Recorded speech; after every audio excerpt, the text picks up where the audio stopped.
Welcome to another episode of the Diabetes Digital Podcast presented by Food Heaven. In today's episode, we're going to talk about labs. And we know that for many of you, labs can feel so overwhelming. And especially for those who do have a chronic condition like diabetes or even people with prediabetes, labs can bring up a lot of fear, shame, and pressure. And in our episode today, we really just want to help you be able to read your labs without spiraling and also give you some tips for how to manage certain labs like cholesterol, triglycerides, blood glucose, and if there's anything you should be asking your provider for. So, our goal today is really to help you understand what labs are commonly checked, especially for people with diabetes, prediabetes, hyperlipidemia, which is high cholesterol. And also, we are going to explain what exactly the labs are, what the ideal values are, and hopefully you can take in this information and it'll make you feel more grounded and not spiral into, trying to make a million changes at once that are not sustainable. Yes, I am so happy that we're talking about this because labs give you a very accurate picture of your current health. Of course, there's so many other things that we can look at as well, but there's nothing like some good old lab work to really quantify what is happening in your body. In the medical system, oftentimes weight is what's prioritized, and that's why I love using labs as an indicator because it's way more accurate in terms of giving you a picture of what's going on with your health than the number on the scale. Lab work can predict your risks for certain conditions. It might tell you where your body might benefit from more support. It can also be used to guide conversations with different specialists and providers. When we get lab work, we use that to tailor the recommendations that we provide for nutrition. And for our patients, we actually order labs because I know sometimes people go into the doctor and there's a lot of pushback. This is something that Jess and I have both experienced where we go to the doctor, like we're going to go over some labs today, and you might go to your doctor and say, hey, spoke to my dietitian and they recommended these labs, and they might be like, oh, well, you don't need it. Oh, well, it's not time for you to get that done. And so some self-advocacy sometimes is really important. We're going to be talking about why it's important to get these and also the timeframes that we typically recommend. But labs will help you get that personalized care because sometimes things get overlooked because you might not fit the picture of whatever it is that you want to investigate further. One number for one lab value isn't going to give you the full picture of what's going on. It's really important to look at trends and also look at the whole picture of what your health is, right? So stress, sleep, illness, medications, hormones, because these things can drastically affect your labs sometimes. And so once you start correcting some of these underlying factors, it'll help to normalize whatever labs are in question. So it is really important to not just like get the lab work, but really look at what might be going on so you could tell your medical provider and then they can kind of help you make those connections to see where improvements can be made. Welcome to the Diabetes Digital Podcast. I'm Wendy. And I'm Jess, and we're best friends, registered dietitians, and diabetes educators. Through our telehealth platform, diabetesdigital.co, we offer accessible and personalized virtual nutrition counseling for people with diabetes and prediabetes. Visit diabetesdigital.co, that's C-O, to book your first appointment. We accept insurance and offer affordable self-pay options. Now, let's get into today's episode. So we're going to just dive right in, and I'm going to start with labs that are related to diabetes or prediabetes because obviously we're Diabetes Digital. We got to start there. So number one, and you've probably heard us talk about this on the podcast, A1C. This is our favorite lab to look at for somebody who is wanting to know how well their body is processing blood glucose, whether or not they have diabetes, prediabetes. Is the condition improving? Is it becoming more challenging is the condition improving or not? So we're going to start with that. Now, A1C is essentially the average blood sugar over 2 to 3 months in time. This is why it's such a powerful lab to look at because it's not just looking at your blood glucose from whatever you ate this morning, but it's looking at an average of 2 to 3 months. Typical ranges, write this down, is below 5.7. That's considered normal. Anything below 5.7, so 5.6, 5.4, 5.2, 5.7 to 6.4 is in the pre-diabetes range, which means you don't yet have diabetes, but your blood sugar is more elevated than quote normal. Diabetes is when your A1C is 6.5 and above. Okay, so if you only remember one thing, know your A1C, look at your lab slip, see if it was tested. If it was not tested, absolutely ask to get your A1C tested. It is well within your right to know that number. Now, what I like to look for is the direction over time rather than hitting a perfect number. One thing with Diabetes Digital is like Wendy said, we track all these labs. Even a 0.3 to 0.5% shift can be dramatically meaningful for somebody's health. Every shift can really help to reduce your risk of complications when it comes to diabetes. Also, for prediabetes, one thing that I like to tell people is even if you keep your A1C the same over time, that is still a huge win. It doesn't even have to necessarily go down. Yes, it's always great when things go down, but even maintaining numbers for diabetes, prediabetes, that can be a win as well. One thing I want to have you remember though is A1C is affected by so many different things. So, like Wendy mentioned, stress, illness, when you're sick, especially if you're sick over a long period of time, that might affect things, your hormones. We talk a lot about this with women when you go through perimenopause, menopause, that may affect your A1C. For many of us, it does. Sleep and also certain medications. I know steroids for many people can make their A1C go up. So remember, one result does not define your health or effort. And it's really good to use this number to help guide your care and not judge your behavior. With all these labs, we're going to give you like one or two things that you can do to help improve them. So I'll start with A1C. One thing that you can do is pair your carbohydrates with protein or fiber most of the time. That will really help to improve A1C and blood sugar spikes. And also add short movement after meals whenever possible, like a 10 to 15-minute walk. Even after your largest meal of the day, that's going to have a really significant impact on how well your body is able to process blood sugar. Yes, A1C is one of the more popular girls in school. I would say the second most popular is going to be your fasting glucose. And this is routinely done when you go in for your annual visit. It's part of like a comprehensive metabolic panel and it measures your blood sugar after fasting. So usually they'll tell you, don't eat anything after waking up. In terms of what normal values are, you want to aim for less than 100 to be considered normal. When it's over 100, anywhere from 100 to 125, it might be indicative of prediabetes. And then over 126 might be indicative of diabetes. And I say this because usually fasting glucose is used with other tests. They don't just use the fasting glucose to diagnose prediabetes, diabetes, like they'll do it with A1C and possibly other tests as well. But it is good to look at patterns over time. If you use like any kind of glucose tracker, you can also see like when you wake up, what are your numbers like? And what range do they fall within? Also, like how does the fasting glucose align with the A1C, right? Are you noticing that like your fasting glucose is over 100, but then your A1C is considered normal, is less than 5.7? Because in that case, maybe it had something to do with what you ate in that particular week or something like that. So you always want to look at trends. I will say that if you're not sleeping well, if you're very stressed out, if you're taking certain medications, it could increase your fasting glucose, especially if these things are happening acutely. Like it's just like a short time frame thing. It can raise that number. So if you're struggling with these things, like with sleep, for example, definitely try to work on that. And, like Des said, like always trying to balance out your nutrition because that is going to help tremendously as well. One thing that oftentimes gets overlooked that I do want to mention is fasting insulin. Because that is usually not tested. It can suggest insulin resistance, even if your glucose is normal. That happens very often. And so fasting insulin is going to measure how much insulin your body is making after not eating.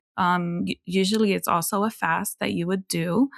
And lower fasting insulin generally means that you have better sensitivity. When the numbers are higher, that means that your body is working harder to manage your blood sugar. So it could also paint a picture of like, are you at a higher risk for prediabetes or diabetes? There's not necessarily like a perfect cutoff. So you would want to talk to your doctor about what ranges like they typically use to be considered like normal or elevated. And this is a lab that you want to use also in combination with A1C, fasting glucose, even things like triglycerides to paint a better picture of what might be going on. Something that some doctors do is the oral glucose tolerance test to see how your body responds to glucose. And so, for those of you that have had gestational diabetes, you're probably very familiar with this test where you drank this disgusting, really sweet drink. I mean, I remember when I was working at the maternity clinic, like so many women would just vomit after, Oh, drinking. no. It it's I never tasted disgusting. it. It's literally like drinking like syrup, and it's a lot Ugh. of it. Oh. So yeah, I just feel so terrible when and then for some of them, it's like they're vomiting so much that they have to redo it again. It's like I would feel so bad for them, and I'm like, "Just put them on a glucose." Like, some women would just be like, "I'd rather just check my glucose to see if my numbers are fine." It's also like I've read that it's a little, controversial because, like, for some people who aren't used to having that high of a glucose load, they might have an Mm. inaccurate response to, like, having all this glucose in their system, and, like, their insulin might spike more than normal, but it's because they're just not used to that load. Yeah. So I don't know that I'm not crazy about the test, but sometimes doctors do recommend it, especially if you're pregnant. And so that can also like be used to assess your insulin response. Yeah, for sure. Okay, so moving on from diabetes, pre-diabetes related labs, they're all honestly kind of related, especially when you think of metabolic syndrome. All of these things are metabolic, right? Different markers. And so they're intertwined. That's why people who have elevated A1C tend to have elevated cholesterol as well. People who have elevated A1C fasting tend to have elevated triglycerides. So we're going to cover all of them today. And also, we have an article on this that lists everything. So don't feel like you have to memorize it all. But if you do want that recap and you're not writing everything down, go to our website and just search for this podcast. We'll put it in the show notes. Mhm. But with this podcast episode, the show notes will have all the labs as well. Okay, so next is total cholesterol. So this represents a combined number that includes your LDL, HDL, and other blood fats. The typical range is under 200, and that's what we're usually aiming for. And one thing I do want to share, because people are often confused about LDL cholesterol, HDL cholesterol, and I learned this in school and I always remember it this way, and I think it's so helpful. It's LDL and HDL are transport proteins. And what that means is they are proteins that will either transport the cholesterol into the body, is how I learned it. It'll like deposit the cholesterol into like the arteries, or it'll help transport it out. So just think of it as like a garbage can. So either it's dumping the cholesterol into your arteries, or it's a garbage can that's like taking it out, and like garbage person is going to get it. LDL is the transport protein we want to keep low. Think LDL low, because that's the one that's going to dump it into the body, versus HDL. We want that to be high because that's going to be the trash collector who's going to take it out of the body. So low LDL, high HDL. Now, total cholesterol, the number alone doesn't really tell the full story, right? It's really better reviewed alongside LDL, HDL, and triglycerides because they're different transport proteins and they have, different effects on the body. But either way, like what you can do to help your total cholesterol if it is elevated is focus on regular meals, 3 meals a day that include fiber-rich foods. So think of your nuts, your seeds, your fruits, your vegetables, your whole grains, protein, and also fats. We want to include those healthy fats in the diet, things like olive oil, avocado, walnuts. We love putting walnuts in our smoothie. They blend really well and they have a lot of those healthy fats in them. And that's going to help with your total cholesterol. Yeah, and I'll cover what some of the ideal ranges are. So for HDL, which is like just mentioned, the healthier cholesterol, optimal levels are going to be over 60. So what we see with people that have hyperlipidemia, for example, where like their cholesterol, their triglycerides are really high, this number tends to be lower. It'll be like in the 30s, perhaps. And so we actually want to get this number up because it is the more protective type of cholesterol. Now, with LDL, we want that to be lower because it's associated with cardiovascular risk. So the range for that is going to be less than 100. And something that you can do to help support these numbers and improve them is increase your fiber intake, especially your soluble fiber. So you could think about oats, beans, chia seeds. Those are all really great and they will help your cardiovascular panel. So like your triglycerides, your cholesterol, the HDL, the LDL, all of it. And also it's good to talk about risk factors with your doctor because for some people, like myself, you're at a higher risk because your parents might have hyperlipidemia. And so, for example, my mom, she's a very healthy eater, very plant forward. However, she's at a higher risk just because of genetics. And she has to be on a statin. She has to be on a cholesterol medication because otherwise her numbers will spiral, even if she's doing all of the right things. Yeah. So it is just a conversation for you to have with your family if you can, so you can understand your risk and with your healthcare provider. Yep, absolutely. Same. My dad's been on statin for decades, I feel. And my grandma was also, I believe, on a statin. So sometimes you just got to take the medication and es lo que es, as they say. Okay, triglycerides. This is the one I think people are a little bit more confused about. I feel like most people kind of know cholesterol, they have a gist of it, but triglycerides are like, what is that? The best way to explain triglycerides, they are a type of fat circulating in the blood. So they're very closely connected to how our body processes carbohydrates, insulin, and stored energy. The typical ranges for triglycerides are under 150. That is what's going to be considered normal. 150 to 199 is mildly elevated, and anything 200 and above is higher elevation.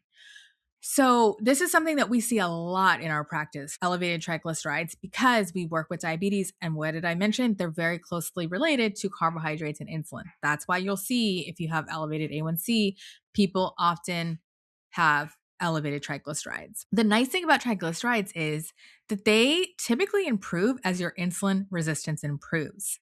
And they're really a good tool for tracking metabolic changes over time.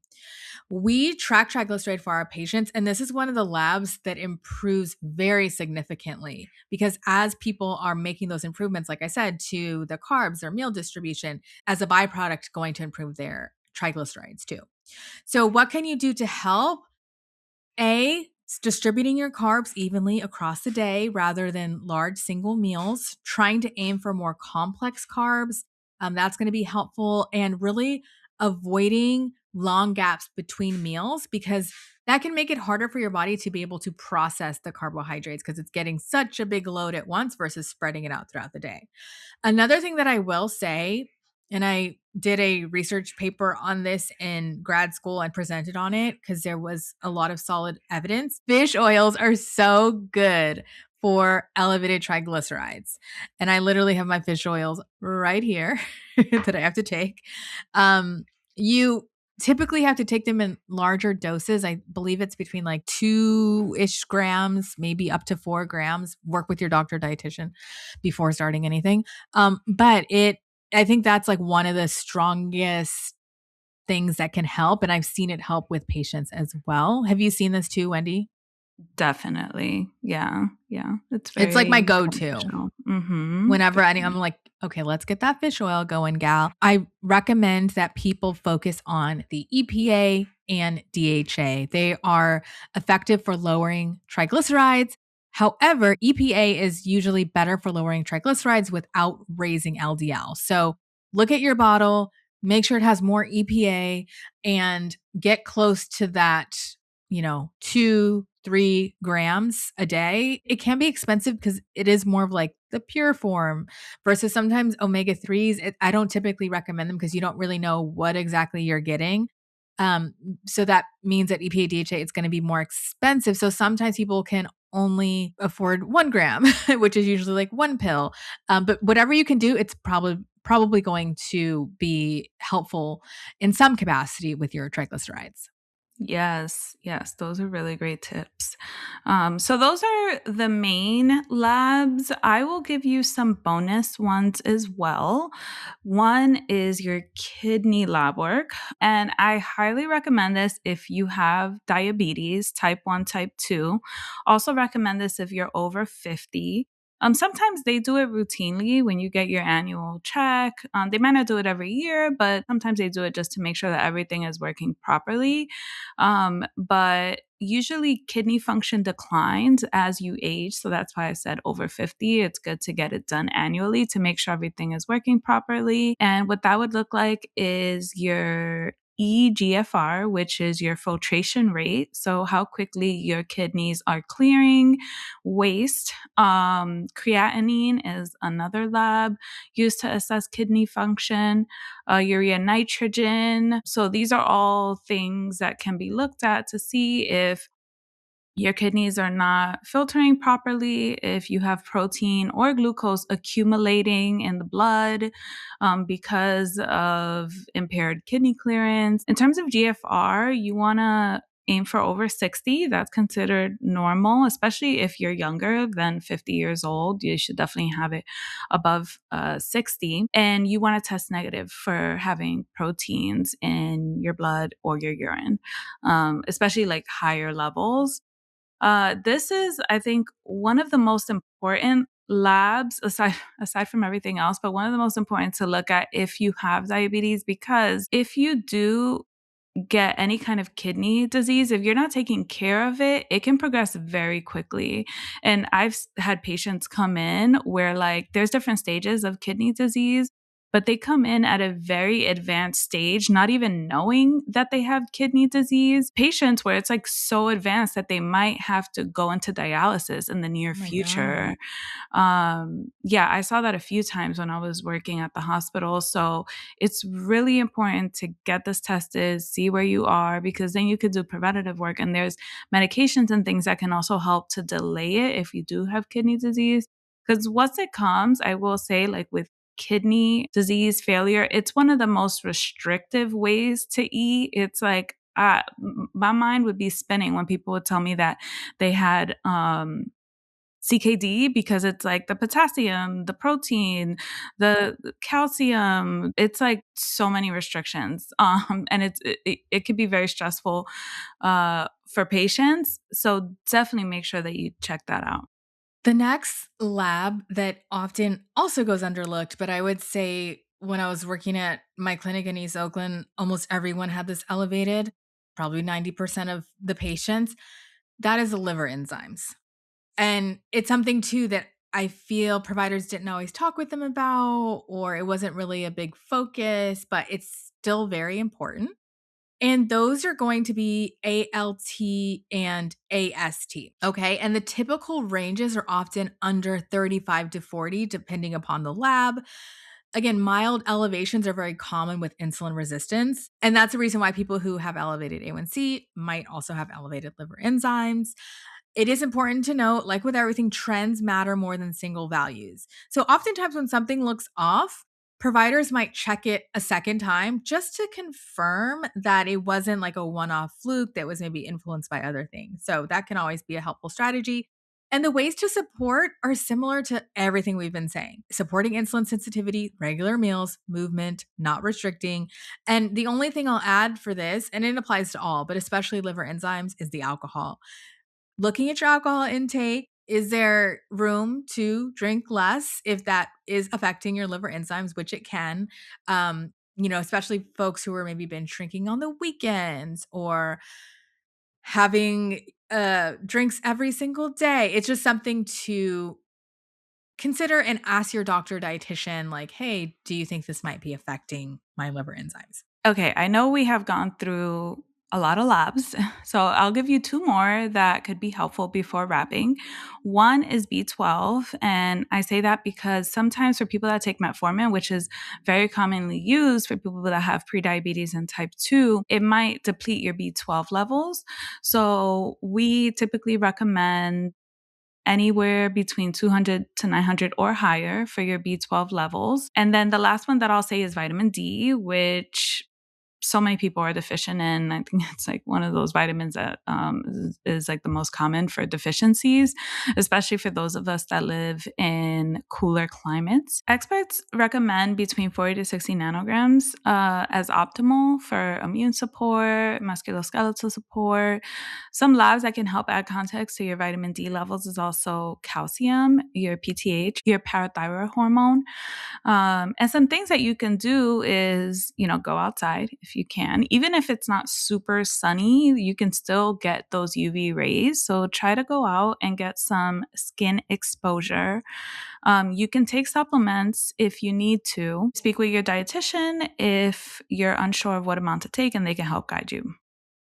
Okay, I have to add one more lab that I feel is so important, especially for women and especially for Black women. I don't know why everyone in my life is low in this lab, including myself. The common things I see for people who are low in this is like low energy, hair loss.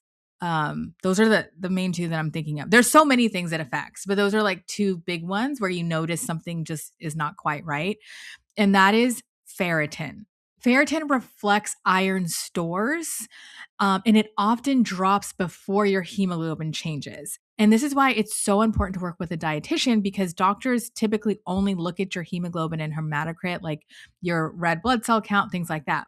But that's kind of showing when things have progressed pretty badly, versus ferritin shows you before it's gotten so bad.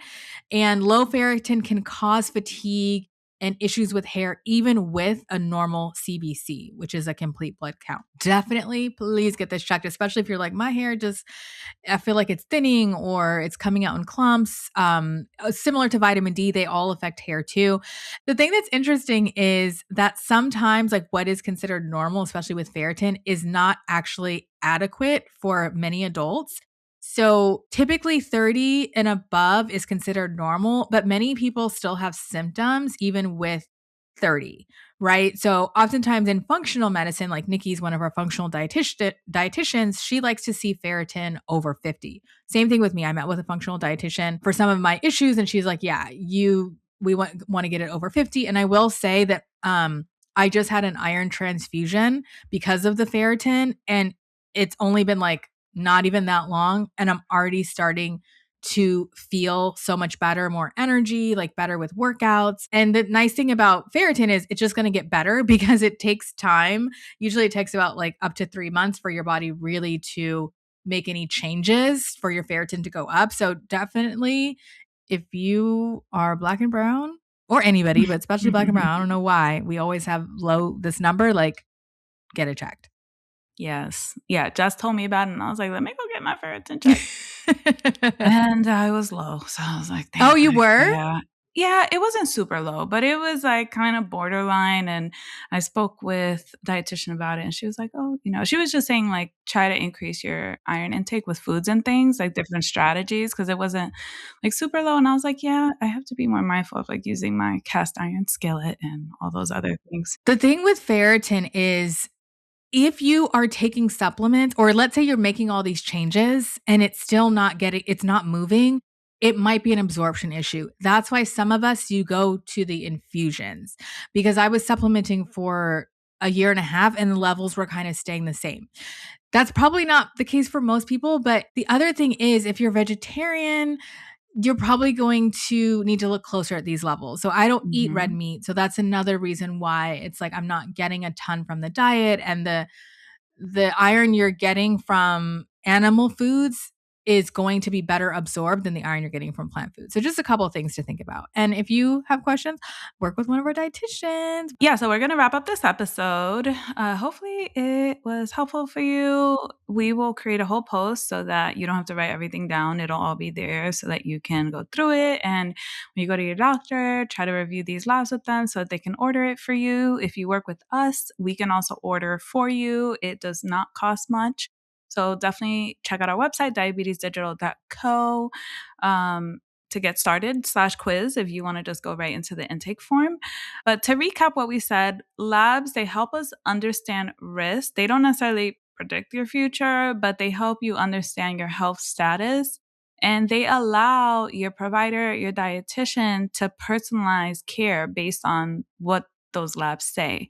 So all of those numbers, they're important for support. They help us create tools to help you improve your health. We know it can be overwhelming. So again, you can always work with one of our dietitians to help guide you through the process. And thank you so much for tuning in. So yeah, we will see you guys next week. Bye. Bye. Thanks for joining us for today's episode. If you're interested in nutrition counseling with one of our expert dietitians to help improve your prediabetes or diabetes, visit us at diabetesdigital.co. Also, if you found our conversation helpful, do us a favor and rate and review this podcast on iTunes, plus share with someone who might find this helpful. You can also connect with us on Instagram at diabetesdigital.co. And tune in every Wednesday for practical, inclusive, and culturally humble diabetes insights. We'll catch you later. Bye.